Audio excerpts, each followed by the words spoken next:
اعوذ باللہ من الشیطان الرجیم بسم اللہ الرحمن الرحیم.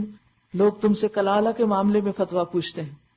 سورۃ النساء ہے نا، شروع میں عورتوں کی باتیں ہوئی، پھر اس کے بعد کچھ منافقین کی باتیں، اور پھر نصارہ کے طرز عمل پر کچھ تبصرہ، اہل کتاب کی کچھ باتیں، اور آخر میں پھر عورتوں کے احکام پر، خاندانی زندگی کے احکامات پر سورت کا اختتام ہو رہا ہے. کہو اللہ تمہیں فتویٰ دیتا ہے، اگر کوئی شخص بے اولاد مر جائے اور اس کی ایک بہن ہو تو وہ اس کے ترکے میں سے نصف پائے گی، آدھا اس کو مل جائے گا. یعنی دنیا میں صرف 2 بہن بھائی ہیں اور کوئی رشتہ دار نہیں. تو اگر بھائی فوت ہو جائے تو بہن آدھا حصہ پائے گی اگر بھائی کے کوئی بچے نہ ہوں. اگر بہن بے اولاد مرے تو بھائی اس کا وارث ہوگا، سب کچھ اس کو مل جائے گا. اگر میت کی وارث 2 بہنیں ہوں تو وہ ترکے میں سے 2/3 کی حقدار ہوں گی.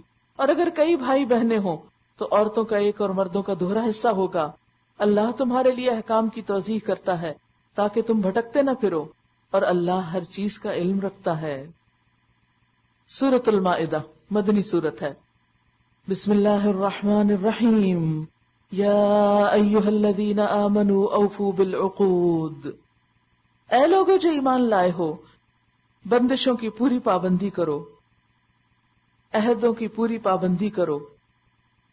سورۃ المائدہ آخر میں نازل ہونے والی سورتوں میں سے ایک ہے، مدینہ میں نازل ہوئی، اور اس کے احکامات محکم احکامات ہیں، منسوخ نہیں ہیں. تو ان احکامات میں مسلمانوں کے اوپر کچھ پابندیاں عائد کی گئی ہیں، حلال و حرام کے بارے میں، غذا کے بارے میں، شادی بیاہ کے بارے میں. ان پابندیوں کو پورا کرنا خدا کے ساتھ کیے ہوئے عہد کو، جو لا الہ الا اللہ پڑھ کر ہم کرتے ہیں، یہ اس کا ایک حصہ ہے. تو ایمان والوں سے کہا جا رہا ہے کہ تم اللہ سے کیے ہوئے وعدوں کو پورا کرو.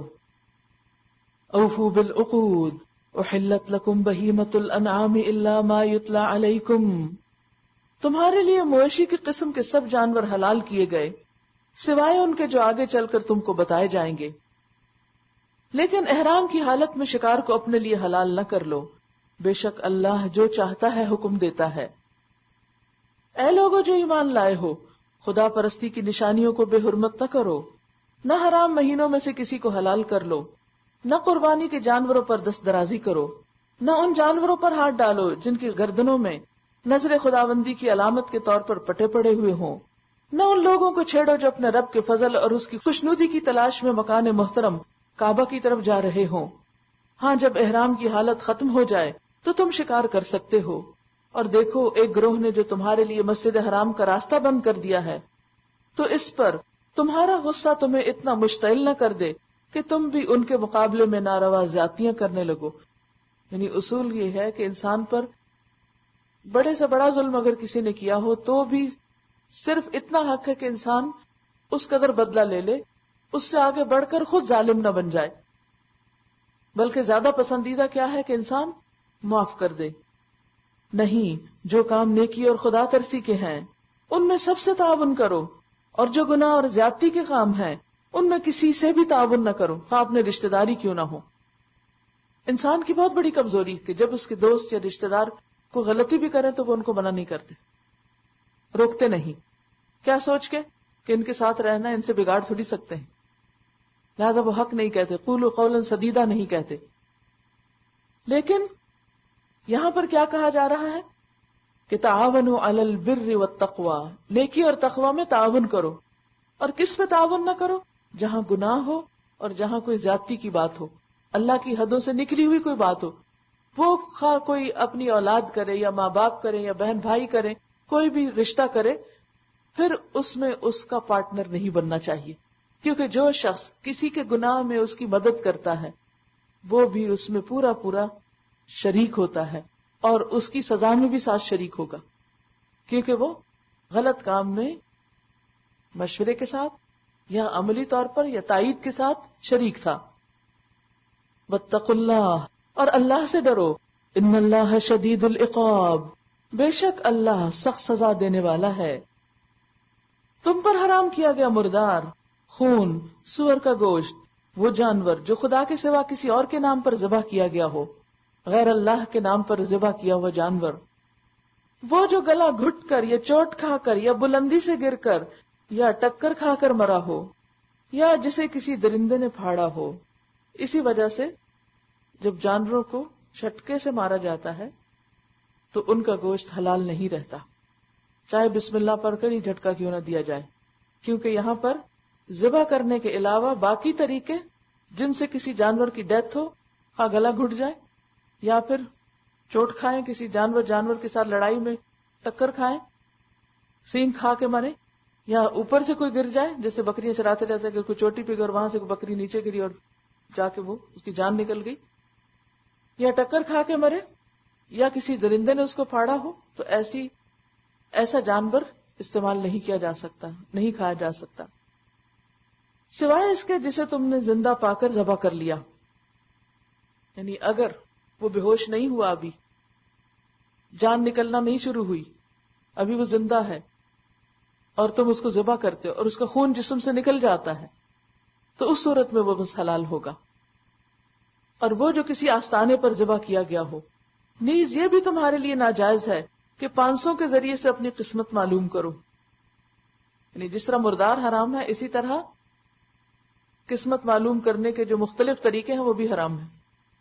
کسی کو ہاتھ دکھانا، کسی اور طریقے سے اپنے غیب کی خبریں معلوم کروانا، یہ بھی حرام ہے، کیونکہ انسان کے اندر یہ ایک قدرتی تجسس ہوتا ہے کہ اپنے فیوچر کے بارے میں جانے. تو جو بھی فارچون ٹیلرز ہوتے ہیں یا سودرز ہوتے ہیں یا کسی اور اسی قسم کے کام پیشے میں ملوث ہوتے ہیں، سود سیئرز ہوتے ہیں، تو یہ سارے کے سارے ناجائز کام کرتے ہیں. ان کے پاس جانا بھی غلط ہے. حدیث میں آتا ہے جو کوئی کسی عراف کے پاس آئے، یعنی غیب کی خبریں بتانے والے کے پاس جو دعویٰ کرتا ہو، کوئی کاہن ہو، کوئی جادوگر ہو، یا کوئی دین کے نام پہ بزرگ بنا ہوا ہو، اور وہ بغیر کسی دلیل کے، صرف بغیر کسی ذریعے کے، صرف اپنے گمان یا اپنے کسی خاص ایک معیار کے مطابق کسی کو بتائے کہ ہاں تمہارے ساتھ یہ ہو گیا، تم پر ایسا جادو ہے، تمہارے ساتھ فلاں نے یہ برا کیا ہے، فلاں نے تمہاری چیز چرائی ہے، ایسے لوگوں کے پاس جانا اور ان سے غیب کی خبریں معلوم کرنا، ایسا کرنے والے دراصل اس تعلیم کا انکار کرتے ہیں، اس سے کفر کرتے ہیں جو محمد صلی اللہ علیہ وسلم لے کر آئے. 40 دن کی نمازیں قبول نہیں ہوتی، یعنی اللہ تعالیٰ اتنا ناراض ہوتا ہے کہ انسان 40 دن سجدے کرتا ہے اور اللہ اس کے سجدوں کو لیتا ہی نہیں، قبول ہی نہیں کرتا، اس کے منہ پہ مارتا ہے. تمہیں کیسے پتا چل گیا کہ کسی اور کو غیب کا علم ہے؟ اور اس میں آپ دیکھیے کہ یہ بات کس قدر عام ہو گئی، اور اب تو میڈیا کے ذریعے اور بھی اس کے اشتہار ہو گئے اور زیادہ عام ہو گئی کہ لوگ استخارہ کر کر کے غیب کی خبریں بتاتے رہتے ہیں سٹارز کے ذریعے، اور اسی طرح ہاروسکوپ، بے شمار طریقے. کوئی کافی کے اوپر آنے والی جھاگ سے قسمت کا حال پڑھ رہا ہے اور کوئی اڑتے بالوں سے قسمت معلوم کر رہا ہے. تو یہ جتنے بھی لوگوں کے خود ساختہ طریقے ہیں، یہ سب جھوٹ اور فریب اور باطل پر مبنی ہے، ان کی کوئی حقیقت نہیں اور ان پر کسی طرح کا کوئی یقین نہیں کرنا چاہیے، کیونکہ یہ انسان کے عقیدے کو خراب کرنے والی چیز ہے. یہ اللہ سے باندھے ہوئے عہد کو توڑنا ہے. فرمایا ذالکم فسق، سب نافرمانی کے کام ہیں. الیوم یئس الذین کفروا من دینکم، یہی چیز تو فرق کرتی ہے ہمارے دین کو دوسروں کے ادیان سے. باقی تمام ادیان کے اندر کسی نہ کسی طرح کے توہمات پائے جاتے ہیں، سپرسٹیشنز پائی جاتی ہیں، لیکن ہمارے دین میں ہر چیز واضح اور روشن ہے، حلال بھی واضح، حرام بھی واضح. کچھ چیزیں ایسی ہیں جو مشتبہ ہیں، وہ ٹیسٹ کے لیے رکھے گئے گرے ایریاز، اور اس کا یہ مطلب نہیں کہ انسان گرے ایریا پہ چلنا شروع کر دے. اس کا مطلب یہ ہے کہ انسان حرام تک جانے سے پہلے جو مشتبہ چیز ہے اس کو بھی چھوڑ دے. وہ باؤنڈری لائن کے پاس نہیں جانے دیتا، وہ کہتا ہے اس سے پہلے کا حصہ جو ہے وہاں پر سٹاپ سائنز ہیں، وہیں رک جاؤ. کیونکہ بعض اوقات ایسا ہوتا ہے نا کہ آپ کو کسی ایک خاص محدود ایریا میں نہیں جانا، لیکن اس کے سائن بورڈ پہلے ہی کافی میٹرز پہلے ہی لگا دیے جاتے ہیں، اور جب وہ سڑک آتی ہے تو بعض اوقات سڑک کے اوپر کچھ بھی نہیں لکھا ہوتا، وہ سائن پہلے سے گزر چکا ہوتا ہے.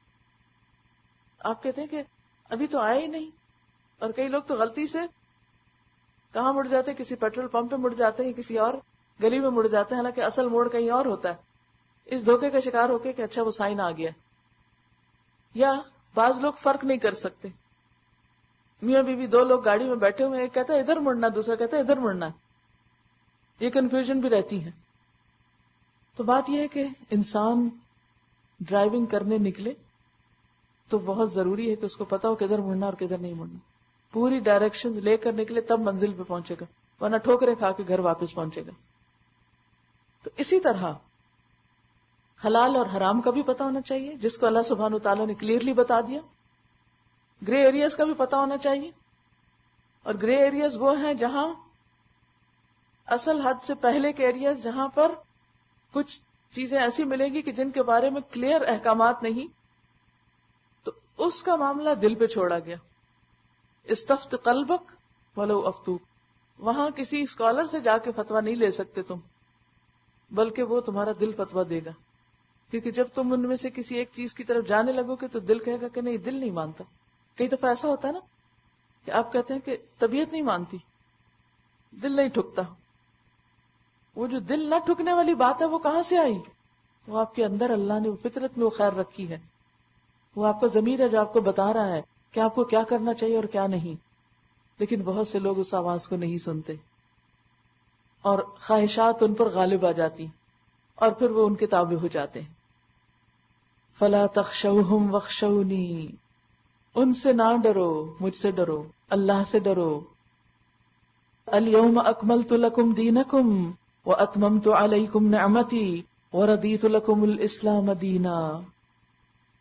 آج میں نے تمہارے دین کو تمہارے لیے مکمل کر دیا ہے اور اپنی نعمت تم پر تمام کر دی ہے اور تمہارے لیے اسلام کو دین کی حیثیت سے قبول کر لیا ہے.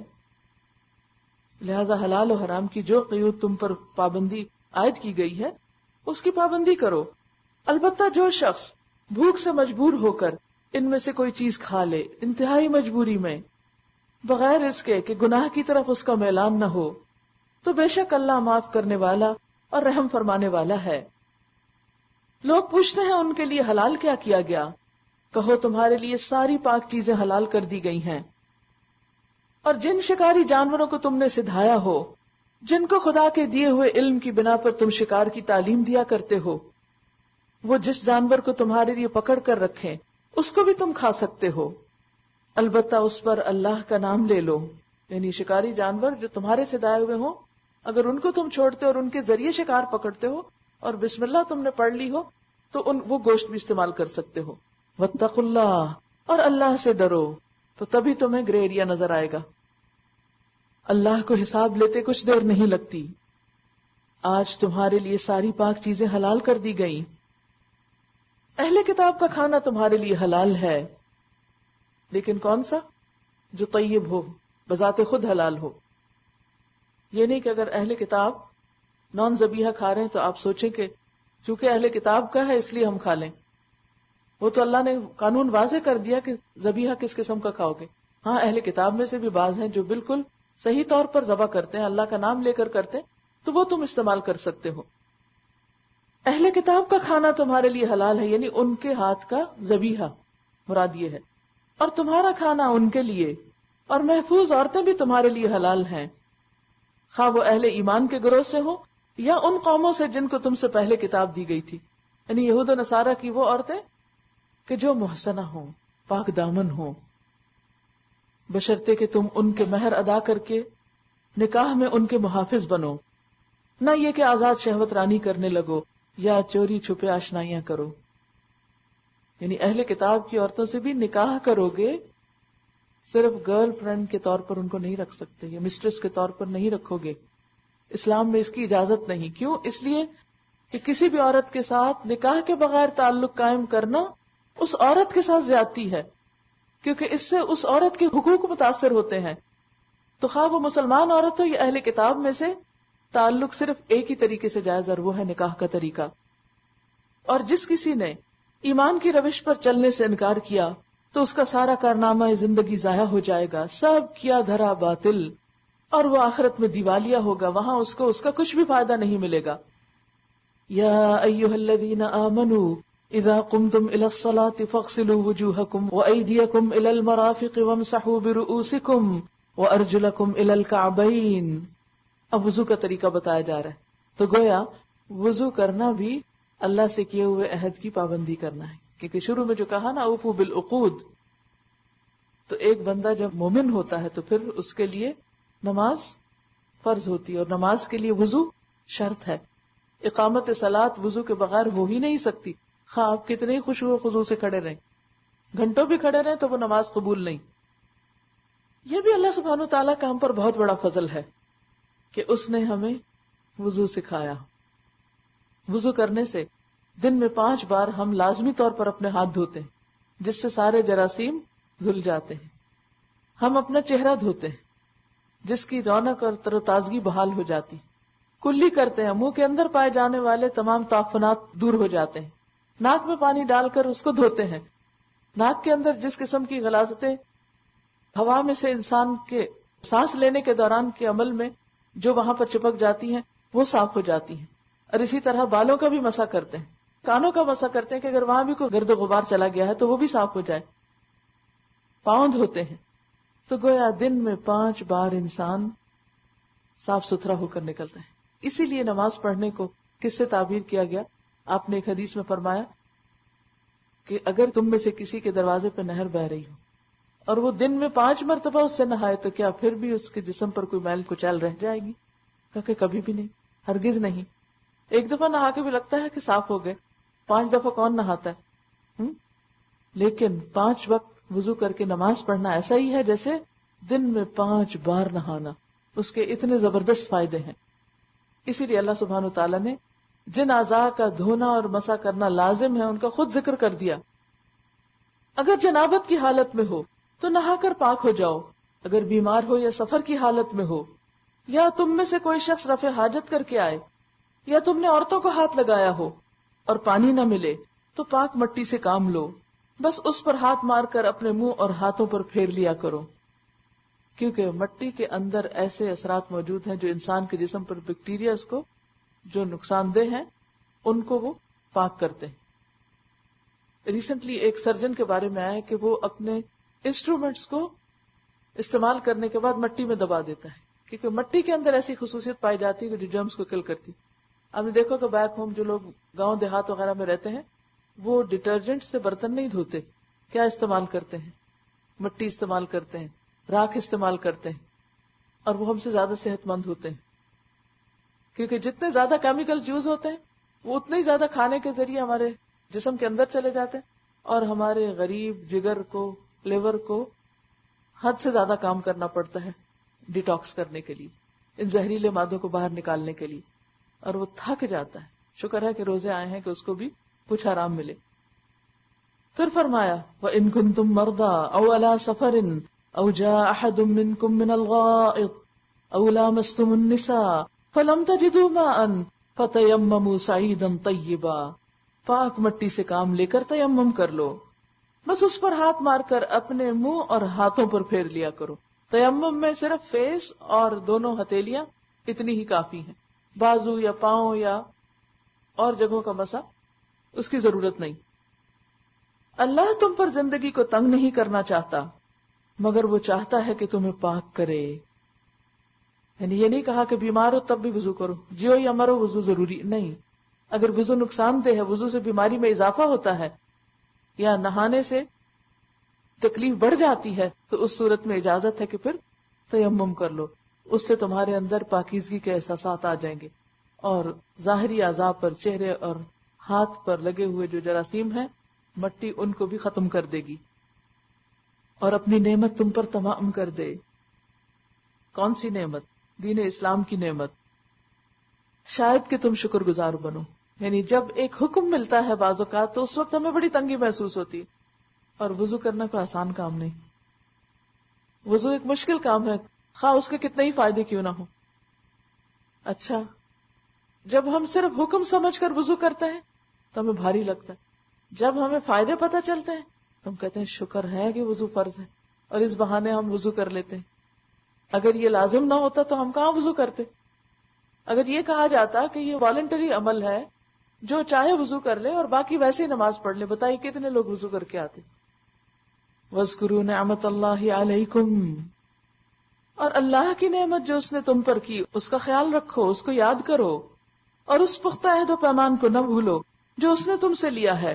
یعنی تمہارا یہ قول کہ ہم نے سنا اور اطاعت قبول کی، اللہ سے ڈرو. اللہ دلوں کے راز تک جانتا ہے کہ تم کس دل سے اس کے احکامات کو سن رہے ہو اور عمل کی نیت ہے یا نہیں. سننے کے بعد کرو گے کیا، وہ دلوں کے حال بھی جانتا ہے. اے لوگو جو ایمان لائے ہو، اللہ کی خاطر راستے پہ قائم رہنے والے اور انصاف کی گواہی دینے والے بنو. کسی گروہ کی دشمنی تم کو اتنا مشتعل نہ کر دے کہ انصاف سے پھر جاؤ. انصاف ہر حال میں ہونا چاہیے، خواہ کسی سے دوستی ہو یا دشمنی. بات سچ ہی کرنی چاہیے، کسی کو اچھی لگے یا بری. عدل کرو، یہ خدا ترسی سے زیادہ مناسبت رکھتا ہے. اللہ سے ڈر کر کام کرتے رہو. واتقوا اللہ ان اللہ خبیر بما تعملون. جو کچھ تم کرتے ہو اللہ اس سے پوری طرح باخبر ہے. جو لوگ ایمان لائیں اور نیک عمل کریں، اللہ نے ان سے وعدہ کیا ہے کہ ان کی خطاؤں سے درگزر کیا جائے گا اور انہیں بڑا اجر ملے گا. رہے وہ لوگ جو کفر کریں اور اللہ کی آیات کو جھٹلائیں تو وہ دوزخ میں جانے والے ہیں. اے لوگو جو ایمان لائے ہو، اللہ کے اس احسان کو یاد کرو جو اس نے ابھی حال میں تم پر کیا، جبکہ ایک گروہ نے تم پر دست درازی کا ارادہ کر لیا تھا، مگر اللہ نے ان کے ہاتھ تم پر اٹھنے سے روک دیے. اللہ سے ڈر کر کام کرتے رہو. ایمان رکھنے والوں کو اللہ ہی پر بھروسہ رکھنا چاہیے، اللہ پر توکل کرنا چاہیے. اشارہ ہے ایک واقعے کی طرف. ابن عباس کہتے ہیں کہ یہود میں سے ایک گروہ نے نبی صلی اللہ علیہ وسلم اور آپ کے خاص ساتھیوں کو کھانے پہ بلایا اور خفیہ طور پہ سازش کی کہ جب یہ کھانے پہ مصروف ہوں گے تو اچانک ان پہ ٹوٹ پڑیں گے اور اس طرح اسلام کی جان نکال دیں گے. لیکن بر وقت اللہ سبحانہ وتعالیٰ نے نبی صلی اللہ علیہ وسلم کو بذریعہ وحی بتا دیا اور آپ وہاں سے اٹھ کر ہٹ گئے، چلے گئے. تو بات یہ ہے کہ جب انسان اللہ کے بھروسے پر کوئی کام کرتا ہے تو اللہ اس بندے کو اپنی خاص حفاظت میں لے لیتا ہے اور اس کی مدد کرتا ہے. وَلَقَدْ أَخَذَ اللَّهُ مِيثَاقَ بَنِي إِسْرَائِيلَ. اللہ نے بنی اسرائیل سے پختہ عہد لیا تھا اور ان میں 12 نقیب مقرر کیے تھے. نقیب کہتے ہیں نگرانی اور تفتیش کرنے والے کو. بنی اسرائیل کے 12 قبیلے تھے اور اللہ تعالیٰ نے ان میں سے ہر قبیلے پر خود ایک ایک نقیب مقرر کرنے کا حکم دیا تھا کہ وہ ان کے حالات میں نظر رکھیں، ان کی خبر گیری کریں، انہیں بد اخلاقی اور بے دینی سے بچائیں. بائبل میں بھی 12 سرداروں کا ذکر موجود ہے اور یہاں ان کو نقیب کہا گیا ہے. یہ ایک آرگنائزیشنل سٹرکچر تھا جو کئی ہزار سال پہلے بنی اسرائیل کو دیا گیا تھا کہ ان کے قبیلوں کے اوپر ایک ایک ذمہ دار ہیڈ آف ڈپارٹمنٹ مقرر کر دیا گیا جو اپنے قبیلے کی تمام امور کی خبر گیری کرتا. سردار اور ہوتا ہے لیکن نقیب اور ہوتا ہے. نقیب جو ہوتا ہے وہ ہر چیز کو واچ کرتا ہے، نگرانی کرتا ہے، لیکن سردار براہ راست خود ہر چیز کو نہیں دیکھتا. یہ ایک آرگنائزیشنل سٹرکچر تھا جو کئی ہزار سال پہلے بنی اسرائیل کو دیا گیا تھا کہ ان کے قبیلوں کے اوپر ایک ایک ذمہ دار ہیڈ آف ڈپارٹمنٹ مقرر کر دیا گیا جو اپنے قبیلے کی تمام امور کی خبر گیری کرتا اور پھر اس کی ساری رپورٹ آگے پیغمبر کو دیتا. اور اس طرح یہ اصلاح کا ایک سلسلہ جاری ہوا. آپ دیکھیے کہ اصلاح کا کام ہڑبونگ سے نہیں ہوتا، بدنظمی سے نہیں ہوتا. دین کا کام کرنے کے لیے بھی نہایت ضروری ہے کہ انسان کسی نہ کسی ڈسپلن کو اپنی زندگی میں لائے اور آرگنائزیشن اختیار کرے، چاہے وہ 2 لوگ مل کے کام کر رہے ہوں یا 3 کر رہے ہوں یا زیادہ کر رہے ہوں. نبی صلی اللہ علیہ وسلم نے فرمایا کہ اگر 3 لوگ بھی سفر کو نکلے تو لازم ہے کہ وہ اپنے میں سے ایک کو اپنا امیر بنا لے. یعنی اس طرح ٹوٹ کے بکھر کے کام نہ کرے، پورے ڈسپلن کے ساتھ کرے، تقسیم کار ہو، اوقات کار ہو. اس طرح انسان کا کام آسان ہو جاتا ہے اور کوئی کام کرنے سے رہ نہیں جاتا. لیکن جب انسان کا کوئی پلان نہیں ہوتا، کوئی سسٹم نہیں ہوتا، کوئی طریقہ نہیں ہوتا، کوئی ڈویژن نہیں ہوتی، تو نتیجہ کیا ہوتا ہے؟ کبھی انسان کچھ کر لیتا، کبھی کچھ کر لیتا، کبھی غیر اہم کو پہلے کر لیتا اور اہم کو پیچھے چھوڑے رکھتا ہے، کبھی اہم میں اتنا مشغول ہو جاتا ہے کہ باقی ساری چیزیں بھول جاتی. تو یہ افراط و تفریط پسندیدہ نہیں. یہ اعتدال کب آتا ہے؟ جب انسان اپنا ایک ٹائم ٹیبل بناتا ہے اور کام کے اوقات مقرر کرتا ہے. کام زیادہ ہو تو اس کو ڈیلیگیٹ کرتا ہے، اہل کے سپرد کام کرتا ہے، اس کو تقسیم کرتا ہے.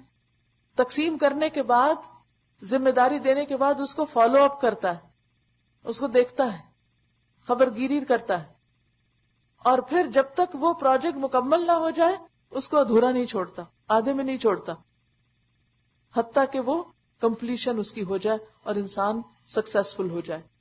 تو بالکل اسی طرح چھوٹا کام کرنا ہو یا بڑا کرنا ہو, پہلے اس کا پورا نقشہ بنائیے کہ کرنا کیسے ہے, کیا کرنا ہے, کیسے کرنا ہے, کس کو کرنا ہے, کب کرنا ہے, کتنا کرنا ہے. اگر یہ پیمانے آپ نے مقرر نہیں کیے, کچھ ہو کے نہیں دے گا. آپ کے خواب بہت بلند ہو سکتے ہیں, بڑے بڑے ڈریمز آپ دیکھ سکتے ہیں, بڑی بڑی تمنائیں اور وشز ہو سکتی ہیں آپ کی, لیکن اینڈ آف دا ڈے آپ کچھ بھی کرنے کے قابل نہیں ہوگے, کیونکہ آپ نے کچھ پلان ہی نہیں کیا, کوئی نیت اور ارادہ ہی نہیں کیا کہ کب تک کس کام کو مکمل کرنا ہے. اور اکثریت مسلمانوں ہی کی آج اس اصول کو بھول چکی ہے. ہمارے گھروں میں ڈسپلن نہیں, ہمارے اداروں میں ڈسپلن نہیں, ہماری ذاتی زندگی میں ڈسپلن نہیں, اور ہم کس کے تابع ہیں؟ دل کے اور خواہشات کے. جب کسی چیز کا موڈ ہوتا ہے, مرضی ہوتی ہے, دل چاہتا ہے, خوب کرتے ہیں, پھر اس میں جان ہلاک کرتے ہیں کر کر کے. اور اگر موڈ نہیں ہوتا, مرضی نہیں ہوتی, کتنا بھی اہم کام ہو نہیں کرتے. وہ کیوں نہیں کرتے؟ دل ہی نہیں چاہ رہا. تو ہم پھر دل کے تابع ہوئے نا, کام کا تقاضا تو کچھ اور ہے. تو بہت ضروری ہے کہ قرآن مجید سے سیلف مینجمنٹ اور دیگر قسم کی تنظیمی صلاحیتوں کو, اپنی سکلز کو امپروو کرنے کے لیے بھی رہنمائی لی جائے. اللہ نے بنی اسرائیل سے پختہ عہد لیا تھا, یعنی اپنی عبادت کا, اپنے دین کے کام کا, اور ان میں 12 نقیب مقرر کیے تھے, اور ان سے کہا تھا کہ میں تمہارے ساتھ ہوں. اگر تم نے نماز قائم رکھی اور زکوٰۃ دی اور میرے رسولوں کو مانا اور ان کی مدد کی اور اپنے خدا کو اچھا قرض دیتے رہے. ایک طرف ڈسپلن اور دوسری طرف اللہ کی عبادت. کچھ لوگ جو دنیاوی امور میں بہت ڈسپلن اور بہت اصول کے پابند ہوتے ہیں, اپنی ان کی جو پرفارمنس ہوتی ہے کسی بھی بزنس میں یا کسی بھی کام میں, وہ ایکسلنس کے لیول پر ہوتی, اس میں وہ ذرا سی بھی چیز آگے پیچھے نہیں دے سکتے, پرفیکشن کے لیول پہ کام کرتے ہیں, اپنی پروفیشنل لائف میں انتہائی پرفیکٹ ہوتے ہیں, لیکن اس کے ساتھ دوسرا کام نہیں کرتے. اور وہ کیا ہے؟ اللہ کی عبادت, اللہ کے بندوں کا حق زکوٰۃ کی شکل میں دینا, سارے رسولوں کو ماننا, اور رسولوں کی مدد. رسولوں کی مدد کیا؟ دراصل ان کے مشن کی مدد, اور خدا کو اچھا قرض دینا, یعنی زکوٰۃ کے علاوہ بھی اللہ کے دین کے کاموں میں, دین کی خدمت میں مال خرچ کرتے رہنا. تو اللہ سبحانہ تعالیٰ نے فرمایا میری مدد تمہارے ساتھ ہے اگر تمہارے کام منظم ہوئے, فرائض ادا کیے, ایمان درست ہوا, رسولوں کے مشن کو لے کر بڑھے, اور اس پر صرف وقت نہیں مال بھی لگایا. اقرضتم اللہ قرضا حسنا. بعض اوقات ہم کیا سمجھتے ہیں کہ ہم اپنا ٹائم دے رہے ہیں, وہ صرف جاب نہیں ہونی چاہیے, وہ مشن ہونا چاہیے. اور جب وہ مشن ہوگا تو پھر انسان ہر قیمت پر اس سے چپکا رہے گا, مرتے دم تک اس کے لیے کام کرتا رہے گا. پھر وہ اس بات کی پرواہ نہیں کرے گا کہ کون اس کے حق میں اور کون خلاف ہے, کون اس کو فیور دے رہا اور کون نہیں دے رہا. پھر وہ اس کو مضبوطی سے تھامے رکھے گا, صرف خود نہیں اوروں کو بھی ملا کر. وَاعْتَصِمُوا بِحَبْلِ اللَّهِ جَمِيعًا وَلَا تَفَرَّقُوا. ہر اس چیز سے پرہیز کرے گا جس سے اختلاف اور تفرقہ بازی ہوتی ہو, تاکہ مشن کمپلیٹ ہو سکے اور اللہ کے حضور اس حال میں حاضر ہوں کہ ذاتی عبادات بھی ہوں, بندوں کے ساتھ معاملات بھی درست ہوں, اور پھر ان سب چیزوں سے اٹھ کر اللہ کے دین کو دنیا میں بھی عام کریں, دوسروں تک بھی پہنچائیں. اس کے دین کی خدمت, امر بالمعروف نہی عن المنکر اور امت وسط ہونے کا فریضہ بھی ادا کر سکیں. اور یہ اسی صورت میں ہو سکتا ہے جب سب مل کر کام کریں, کیونکہ یہ ایک امت کا فریضہ جو ہے کہ اجتماعی فریضہ ہے, اور اجتماعی فریضے کے لیے سب کو ایک دوسرے کا ساتھ دینا ہوگا. اور ساتھ دینے کے مختلف لیولز ہوتے.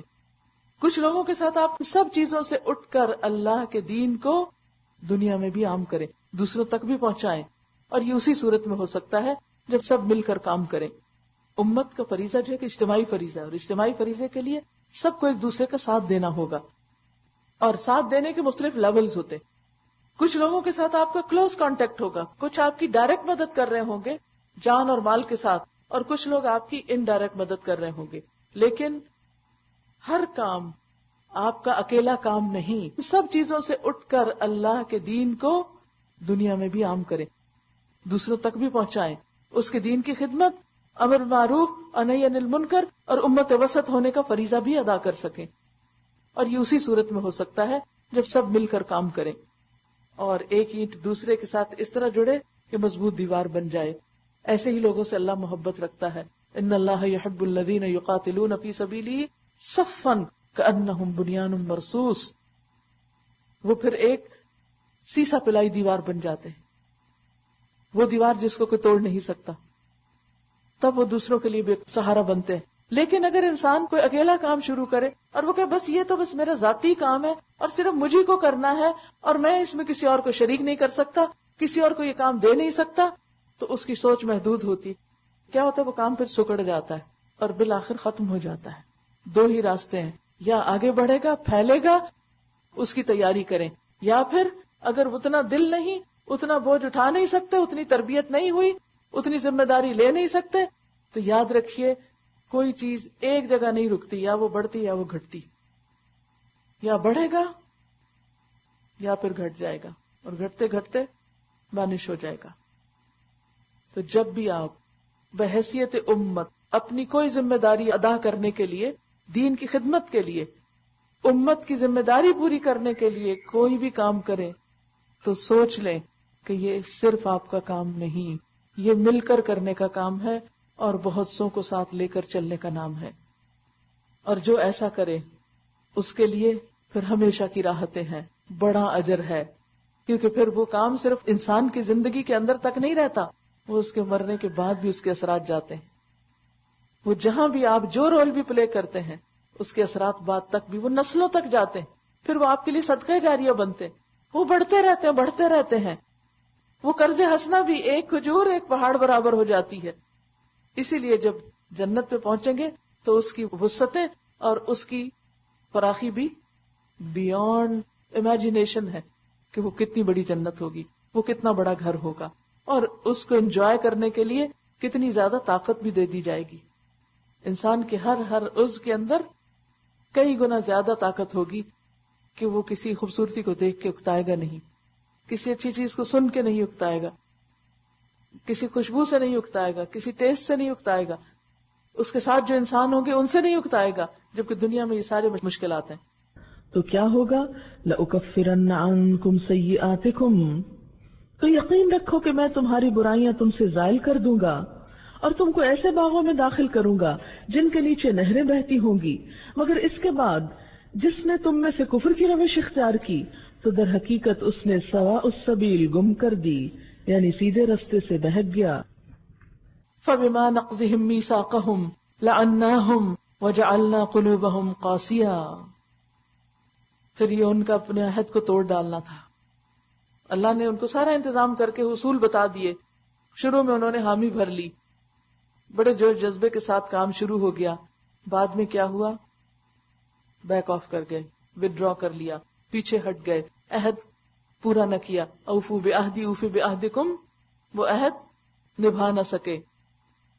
نتیجہ کیا ہوا؟ جس کی وجہ سے ہم نے ان کو اپنی رحمت سے دور پھینک دیا اور ان کے دل سخت کر دیے. اب ان کا حال یہ ہے کہ الفاظ کا الٹ پھیر کر کے بات کو کہیں سے کہیں لے جاتے ہیں. جو تعلیم انہیں دی گئی تھی اس کا بڑا حصہ بھول چکے ہیں. سوچئے، ایسے نہیں ہوتا. لوگ دین پڑھتے ہیں، قرآن پڑھتے ہیں، پھر وہ کام کرنے کا جذبہ لے کے اٹھتے ہیں، پھر چھوٹی چھوٹی باتوں سے گھبرا اٹھتے ہیں، پھر وہ پیچھے ہٹ جاتے ہیں، حتیٰ کہ قرآن کو بھی بھولنے لگتے ہیں. دل سخت ہو جاتے ہیں کہ باہم محبتیں عداوتوں میں بدل جاتی ہیں. وہی لوگ جن پہ جان نچھاور کرتے اللہ کی خاطر، انہی لوگوں کے لیے بے حس ہو جاتے ہیں، کوئی جذباتی باقی نہیں رہتے. اور یہ سب تبدیلیاں آتی ہیں جب انسان اللہ کے کام کو اللہ کے بتائے ہوئے طریقے کے مطابق نہ کرے. اب ان کا حال یہ ہے کہ الفاظ کا الٹ پھیر کر کے بات کو کہیں سے کہیں لے جاتے ہیں، کیونکہ انہیں اب اپنے غلط طرز عمل کی کوئی تعویل تو پیش کرنی ہے نا. جو تعلیم انہیں دی گئی تھی اس کا بڑا حصہ بھول چکے ہیں، کیونکہ اس سے تو رہنمائی لیتے ہی نہیں. اگر لیتے تو پھر ان کا طریقہ یہ تھوڑی ہوتا. اور آئے دن تمہیں ان کی کسی نہ کسی خیانت کا پتہ چلتا رہتا ہے. ان میں سے بہت کم لوگ اس عیب سے بچے ہوئے ہیں. خیانت کس کا پیشہ ہے؟ منافق کا. منافق کی کیریکٹرسٹک ہے. تو انسان جب سچا مومن نہیں رہتا تو پھر کس کھائی میں جا گرتا ہے؟ منافقت کی. پھر اس کے اندر خیانت بھی آ جاتی، جھوٹ بھی آ جاتا ہے، دنیا سے محبت بھی دل میں گھر کر جاتی ہے اور اس کی ساری پرائرٹیز بدل جاتی ہیں. بس جب یہ اس حال کو پہنچ چکے ہیں تو جو شرارتیں بھی یہ کریں وہ ان سے عین متوقع ہیں. یعنی جب انسان کا اخلاقی زوال ہو جاتا ہے تو پھر انسان سب کچھ کر لیتا ہے. نبی صلی اللہ علیہ وسلم کو کہا جا رہا ہے فاعف عنہم واصفح، ایسے لوگ تمہارے آس پاس ہوں گے، کیا کرو؟ ان سے جنگ چھیڑ لو، ناراض ہو جاؤ، ان کو تانے دیتے رہو؟ نہیں، فاعف عنہم، معاف کر دو، واصفح، درگزر کرو، اگنور کرو اور اپنا کام کرو، کیونکہ اب اللہ نے تمہیں اس کام کے لیے چنا ہے. ان اللہ یحب المحسنین، بے شک اللہ محسنین سے محبت رکھتا ہے.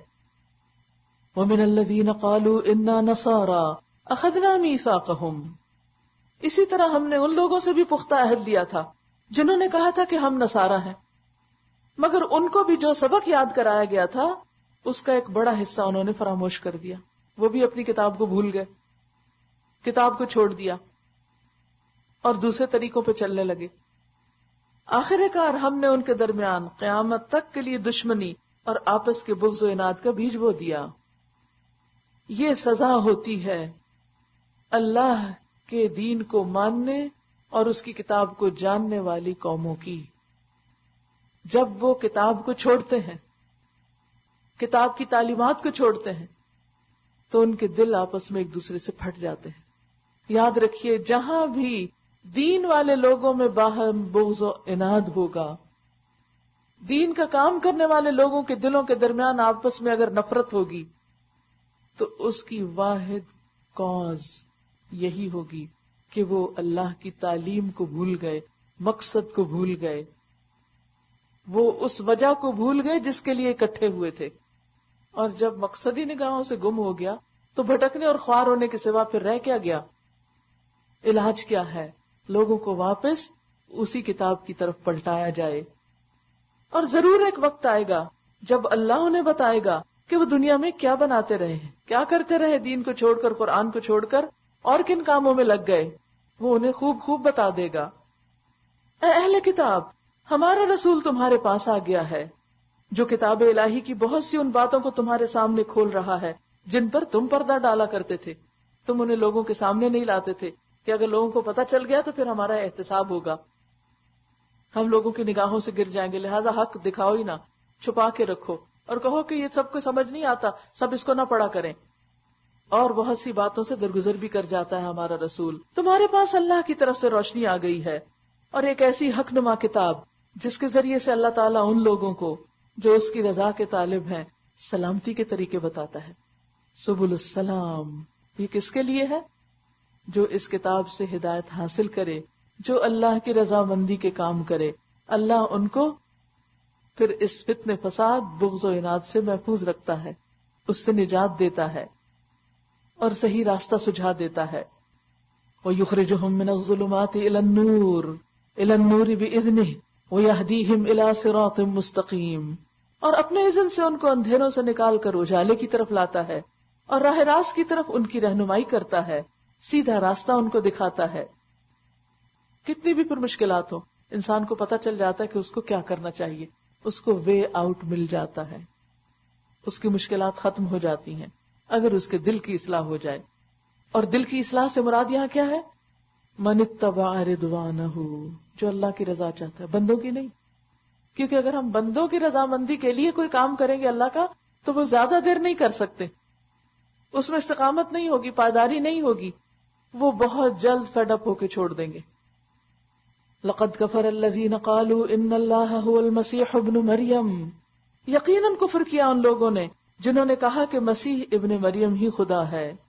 اے محمد صلی اللہ علیہ وسلم، ان سے کہو کہ اگر خدا مسیح ابن مریم کو اور اس کی ماں اور تمام زمین والوں کو ہلاک کر دینا چاہے تو کس کی مجال ہے کہ اس کو اس ارادے سے باز رکھ سکے؟ اللہ تو زمین اور آسمانوں اور ان سب چیزوں کا مالک ہے جو زمین اور آسمانوں کے درمیان پائی جاتی ہیں. جو کچھ چاہتا ہے پیدا کرتا ہے اور اس کی قدرت ہر چیز پر حاوی ہے. یہود اور نصارہ کہتے ہیں کہ ہم اللہ کے بیٹے اور اس کے چہیتے ہیں. نحن ابناء اللہ و احباؤہ. ان سے پوچھو پھر وہ تمہارے گناہوں پر تمہیں سزا کیوں دیتا ہے؟ در حقیقت تم بھی ویسے ہی انسان ہو جیسے اور انسان خدا نے پیدا کیے، اور سارے بنی آدم ہیں. کسی کو کسی پر کوئی نسلی برتری نہیں. وہ جسے چاہتا ہے معاف کرتا ہے اور جسے چاہتا ہے سزا دیتا ہے. زمین اور آسمان اور ان کی ساری موجودات اس کی ملکیت ہے اور اسی کی طرف سب کو جانا ہے. اے اہل کتاب، ہمارا یہ رسول ایسے وقت تمہارے پاس آیا ہے اور دین کی واضح تعلیم تمہیں دے رہا ہے جبکہ رسولوں کی آمد کا سلسلہ ایک مدت سے بند تھا. یعنی نبی صلی اللہ علیہ وسلم سے پہلے کافی عرصے تک کوئی رسول نہیں آیا تھا اور مسیح علیہ السلام کی تعلیمات تقریباً ناپید ہو چکی تھی، یعنی صحیح تعلیمات، اور ان میں طرح طرح سے بگاڑ آ چکا تھا. تاکہ تم یہ نہ کہہ سکو کہ ہمارے پاس کوئی بشارت دینے والا اور ڈرانے والا نہیں آیا، کسی نے ہماری اصلاح نہیں کی. سو دیکھو اب وہ بشارت دینے اور ڈرانے والا آ گیا ہے اور اللہ ہر چیز پر قادر ہے. یاد کرو جب موسیٰ نے اپنی قوم سے کہا تھا کہ اے میری قوم کے لوگو، اللہ کی اس نعمت کا خیال کرو جو اس نے تمہیں عطا کی تھی. اس نے تم میں نبی پیدا کیے، تم کو فرما روا بنایا اور تم کو وہ کچھ دیا جو دنیا میں کسی کو نہ دیا تھا. اشارہ ہے اس عظمت کی طرف جو موسیٰ علیہ السلام سے پہلے ان کو حاصل تھی. ایک طرف وہ حضرت ابراہیم، اسحاق، یعقوب اور یوسف علیہ السلام کے اولاد میں سے تھے، ان کے اندر جلیل القدر پیغمبر آئے. دوسری طرف ان کو پھر یوسف علیہ السلام کے بعد مصر میں اقتدار حاصل ہوا. اسی طرح اس کے بعد بھی ان کی نسلوں میں سلیمان علیہ السلام اور داؤد علیہ السلام جیسے زبردست بادشاہ آئے جو نبی بھی تھے. گویا دنیاوی اور دینی دونوں طرح کی عظمتیں ان کے ساتھ وابستہ ہو گئیں. اے برادران قوم، اس مقدس سرزمین میں داخل ہو جاؤ جو اللہ نے تمہارے لیے لکھ دی ہے. مراد ہے فلسطین کی زمین. پیچھے نہ ہٹو ورنہ ناکام و نابرات پلٹو گے. کیونکہ بنی اسرائیل مصر کی طرف چلے گئے تھے اور فلسطین سے نکل آئے تھے. تو اب جب موسیٰ علیہ السلام آئے تو انہیں واپس اپنے اصل وطن جانا تھا. لیکن انہوں نے کیا کہا؟ قالوا یا موسیٰ ان فیہا قوما جبارین. موسیٰ وہاں تو بڑے ڈاڈے زبردست سخت لوگ رہتے ہیں، جابر قسم کے، ہم نہیں وہاں جا سکتے، ہم تو ڈرتے ہیں ان سے. جب تک کہ وہ وہاں سے نکل نہ جائیں. ہاں اگر وہ نکل گئے تو ہم داخل ہونے کے لیے تیار ہیں. کیونکہ جب یہ اپنا وطن چھوڑ گئے تو بعد میں کچھ اور قوموں نے اس پر قبضہ کر لیا. اب جب واپس آنے لگے تو یہ ڈر گئے ان سے. ہاں اگر وہ نکل گئے تو ہم داخل ہونے کے لیے تیار ہیں، پہلے جاؤ ان کو نکالو پھر ہم آ جائیں گے اپنے وطن. ان ڈرنے والوں میں 2 شخص ایسے بھی تھے جن کو اللہ نے اپنی نعمت سے نوازا تھا. انہوں نے کہا ان جباروں کے مقابلے میں دروازے کے اندر گھس جاؤ، جب تم اندر پہنچ جاؤ گے تو تم ہی غالب رہو گے. آپ دیکھیے کہ یہ 2 لوگ جو تھے ساری قوم کے مقابلے میں سچ بات کہہ رہے تھے. بعض اوقات انسان کیا بولی بولنے لگتا، وہی جو سب بول رہے ہوتے. سنی سنائی باتیں سنی، انہی پہ یقین کیا، جو لوگ کہتے ہیں وہی کہنا شروع کر دیا. انہی کے جملے ہم ریپیٹ کر رہے ہوتے ہیں، اسی کی ایکو ہو رہی ہوتی ہے. لیکن کچھ لوگ ایسے ہوتے ہیں جن کا دل زندہ ہوتا ہے، جس کے اندر تقویٰ ہوتا ہے، جن کی دل کی آنکھیں دیکھ رہی ہوتی ہیں، اور پھر وہ حق کو دیکھ اور سن کر چپ نہیں رہتے، وہ حق بات کر دیتے ہیں، وہ سچی بات دوسروں تک پہنچا دیتے ہیں، خواہ وہ حق ان کے اپنے خلاف کیوں نہ جا رہا ہو. تو ان 2 لوگوں نے کہا کہ تم دروازے کے اندر جاؤ تو صحیح، داخل تو ہو. جب تم جاؤ گے تو وہ داخل ہو جائے گا، تمہارا اپنا وطن ہے، تمہارے لیے رستہ کھل جائے گا. یہاں بھی ایک انسانی نفسیات کی بات ہے کہ بہت دفعہ انسان یہ رویہ اختیار کر لیتا ہے کہ میں کر نہیں سکتا، I can't do it، یہ ہو نہیں سکتا. یہ ایک منفی سوچ ہے. جب تک آپ کسی کام میں ہاتھ نہیں ڈالیں، پہلے سے آپ کو کیسے پتا چلا میں نہیں کر سکتا. اچھا روزوں میں بھی تو یہی تھا نا، جب رمضان نہیں آیا تھا تو ہم کیا سوچ رہے تھے، اس دفعہ تو سمر کے ہاٹ ویدر کے بڑے سخت روزے ہوں گے، میرا خیال ہے میں تو رکھ نہیں سکوں گی، اور مجھے تو فلاں اور فلاں بیماری بھی ہے، اور میرے لیے تو رخصت بھی ہو سکتی ہے. کسی کا وزن کم ہے، کسی کو کچھ ہے، کسی کو کچھ.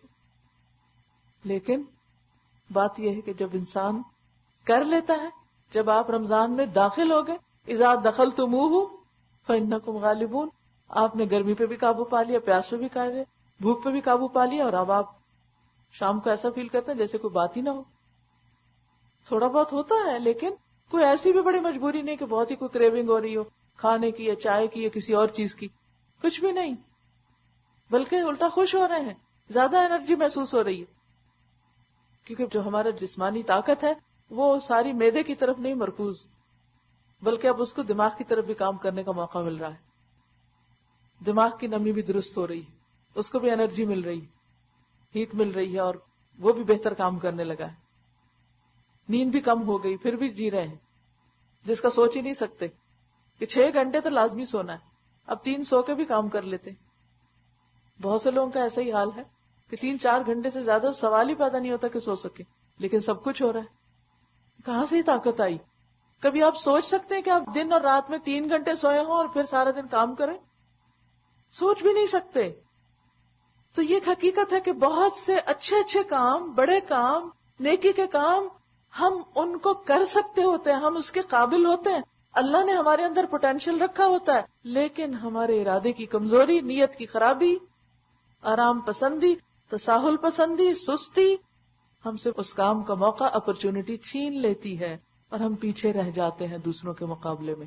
ابھی تو پتہ نہیں چل رہا، آخرت میں جا کے پتہ چلے گا، پھر انسان پچھتائے گا، کاش میں بھی کر لیتا۔ تو سوچئے، اپنے رویوں پہ غور کیجئے، وہ کون سی چیز ہے جو آپ کو میکسیمائزر، السابقون، بہترین کام کرنے والے لوگوں میں شامل ہونے سے روک رہی ہے؟ وہ کیا چیز ہے؟ وہ کیا وجہ ہے؟ وہ ماحول کی وجہ ہو سکتی ہے، ان کو بلیم کر سکتے ہیں، اپنے آس پاس کے لوگوں کو بلیم کر سکتے ہیں، لیکن اصل بات ہے کہ اپنے ارادے میں کمزوری ہوتی ہے۔ جب ہمارا ارادہ پکا ہو جاتا ہے نا، ہمارے اندر انرجی آ جاتی، قوت آ جاتی، تو دوسرے بھی راستہ دے دیتے ہیں۔ لیکن جب ہم کمزور ہوتے ہیں نا، تو عام اصول یہ کہ جو کمزور ہے اس کو دبا لیا جاتا ہے، جو جتنا کمزور ہوگا اتنا دبا دیا جائے گا۔ لیکن جب دوسروں کو پتہ چلے کہ آپ کے اندر ایمان کی طاقت ہے اور آپ رکنے والے نہیں، باز آنے والے نہیں نیکی کے کام سے، تو بھی راستہ چھوڑ دیتے کہ انہوں نے رکنا تو ہے نہیں، جاؤ چھوڑو ان کو کرنے دو، کچھ دن ناراض ہو کے کرنے دیتے، اس کے بعد خوشی سے کرنے دیتے ہیں۔ تو اس لیے انسان کو نیکی کے کسی کام میں دوسروں سے ڈر کے پیچھے نہیں رہنا چاہیے، اپنا ایمان پختہ کرنا چاہیے، اس بات کی کنوکشن ہونی چاہیے کہ جو کام آپ کو کرنا چاہیے اس میں خیر ہے، بھلائی ہے، کیونکہ اللہ نے ہر ایک کو ڈفرینٹ سکل دی ہے۔ آپ میں سے ہر ایک اللہ کی ایک انوکھی تخلیق ہے، اس کا کوئی پیرالل ہے ہی نہیں، کوئی آپ جیسا دوسرا ہے ہی نہیں، اس لیے جو کام آپ نے کرنا ہے وہ کوئی اور کر ہی نہیں سکتا۔ وہ ایک خاص کام ہے جس کے لیے اللہ نے آپ کو پیدا کیا ہے، اور اگر آپ نے اپنے آپ سے وہ کام نہ لیا تو آپ اپنے اوپر بھی ظلم کریں گے اور لوگوں پہ بھی ظلم کریں گے۔ لہٰذا ڈھونڈیے اپنے اس پوٹینشیل کو، دیکھیے اپنی اس خاص خوبی کو جو کسی اور کو اس طرح نہیں ملی، اور استعمال کیجیے اس کو اللہ کے راستے میں۔ لیکن جب استعمال کرنے لگیں گے بہت ساری مشکلات آئیں گی، ان مشکلات پہ قابو ایمان کے ذریعے پایا جا سکتا ہے، ارادے کی پختگی کے ذریعے پایا جا سکتا ہے، اللہ کی رسی کو مضبوط پکڑ کر اس پہ آپ قابو پا سکتے ہیں۔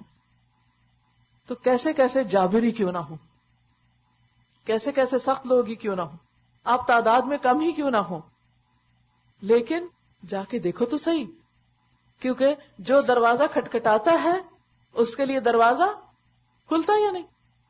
اگر نہ بھی کھولے جواب آتا ہے یا نہیں؟ آپ پہلے ہی سے کہہ دیں میری تو دعا نہیں قبول ہوگی، میرے لیے تو دروازہ نہیں کھلے گا، میرا تو یہ کام ہونے کا ہی نہیں، کوئی فائدہ کیا وقت ضائع کرنے کا، کرو ہی نہ۔ ہو جاتا ہے، کر سکتے ہیں، کرتے نہیں کہ سہل پسند ہے، آرام پسند ہے، اپنی جان سے اتنا پیار ہے کہ اس کو کسی مشکل میں ڈالنا نہیں چاہتے، اپنی ذات کے معاملے میں اتنے اوور سینسٹیو ہے کہ کسی کی چھوٹی سی بات کو بھی اتنا مائنڈ کر جاتے ہیں کہ خیر اور نیکی بھلائی کا راستہ ہی چھوڑ دیتے ہیں۔ تو یہی تو امتحان ہے کہ اللہ سے محبت ہے، اللہ کی راہ زیادہ پیاری ہے، اللہ کا کام زیادہ پیارا ہے یا اپنا آپ زیادہ پیارا ہے؟ پھر جس سے پیار ہوگا اسی کے لیے سب کچھ کرو گے، اسی راستے پہ چلو گے۔ تو یہ اتنا زبردست مشورہ انہوں نے دیا، ساری قوم ڈری بیٹھی ہے کہ ہم نہیں جا سکتے، وہ نکلیں گے تو جائیں گے۔ کہا نہیں۔ اچھا یہ طاقت ان میں کہاں سے آئی تھی؟ ان دو میں طاقت کہاں سے آ گئی؟ یخافون، قال رجلان من الذین یخافون، ان لوگوں میں سے جو لوگوں سے ڈر رہے تھے، اللہ سے نہیں ڈرتے تھے، اور یہ ان کے برعکس تھے، یہ کس سے ڈرتے تھے؟ اللہ سے ڈرتے تھے، لوگوں سے نہیں ڈرتے تھے۔ بار بار قرآن مجید میں آتا ہے لا تخافوہم وخافونی لا تخشوہم واخشونی، ان سے نہ ڈرو، مجھ سے ڈرو، لوگوں سے نہ ڈرو. اور بات یہ ہے کہ جس چیز میں ہمارا اپنا انٹرسٹ ہوتا ہے نا اس میں ہم کسی سے نہیں ڈرتے، بڑے بہادر ہوتے ہیں، ہر چیز کا مقابلہ کر لیتے ہیں. لیکن چونکہ اللہ کے دین کے کام کا پیشن نہیں ہوتا نا، دین کی خدمت کا سچا جذبہ نہیں ہوتا، تو سب کا ڈر ہمیں ڈراتا ہے، اور پھر ڈروں کو تو اور ڈرایا جاتا ہے. فَإِذَا دَخَلْتُمُوهُ فَإِنَّكُمْ غَالِبُونَ، ایک دفعہ داخل تو ہو کے دیکھو، پھر دیکھو کیا ہوتا ہے. وَعَلَى اللَّهِ فَتَوَكَّلُوا، اور اللہ پر بھروسہ کرو. إِن كُنتُم مُؤْمِنِينَ، اگر تم مومن ہو.